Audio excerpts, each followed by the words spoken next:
اپنے گھروں میں محصور ہو گیا اور خود اس کے بیٹوں نے اس کو قتل کر دیا. اور اسی سال جس سال وہ قتل ہوا ہے اسی سال فتح مکہ پیش آیا.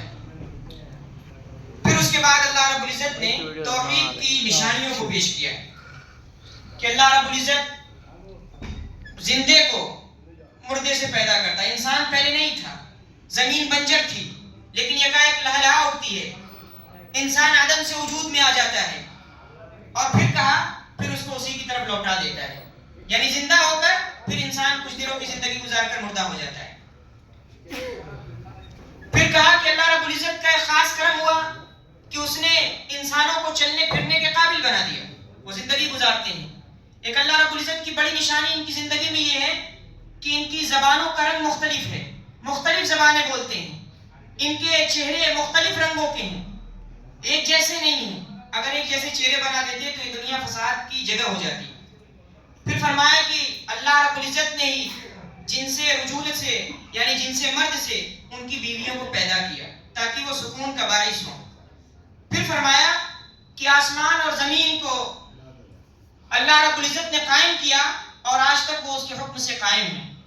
پھر فرمایا کہ کشتیاں سمندر میں اللہ رب العزت کے حکم ہی سے چلتی ہیں، اور اللہ رب العزت اپنی رحمت کا انسان کو بار بار مزہ چکھاتا ہے، اس کی لذت کو انسان محسوس کرتا ہے. پھر سورہ لقمان ہے. سورہ لقمان تربیت اولاد کے تعلق سے بڑی اہم سورہ ہے.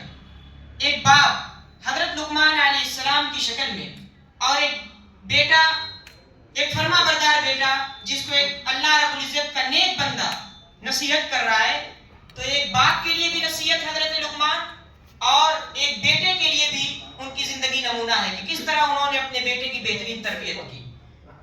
چنانچہ سب سے پہلے اس سورہ میں توحید کے دلائل پیش کیے گئے کہ اللہ رب العزت نے بغیر ستون کے آسمان کو بنایا، مضبوط پہاڑ بنائے، زمین پر مختلف قسم کے کیڑے مکوڑے، مویشی، رینگنے والے سب کو پیدا کیا، آسمان سے بارش برسائی اور زمین میں ہر طرح کی چیزوں کو جوڑے بنائے.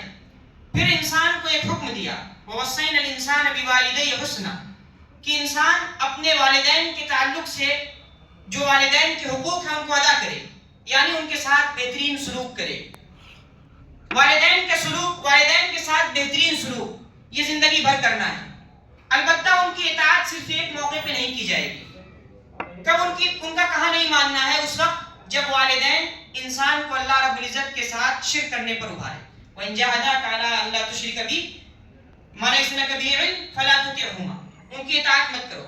لیکن قرآن کہتا ہے کہ وہ شرک پر ابھار رہے ہیں تو اس وقت ان کا کہا مت مانو، لیکن وَصَاحِبْهُمَا فِي الدُّنْيَا مَعْرُوفًا، دنیا میں جب تک رہو تو ان کے ساتھ بھلے طریقے سے پیش آؤ.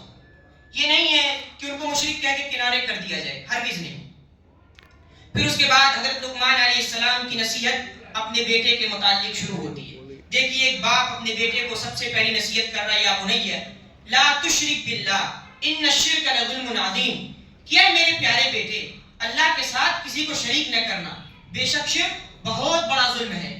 پھر اس کے بعد کہتے ہیں یا بنی انہا ان تکم مثقال حبۃ من خردل فتکن فی صخرۃ او فی السماء او فی الارض یأتی بها اللہ ان اللہ لطیف خبیر.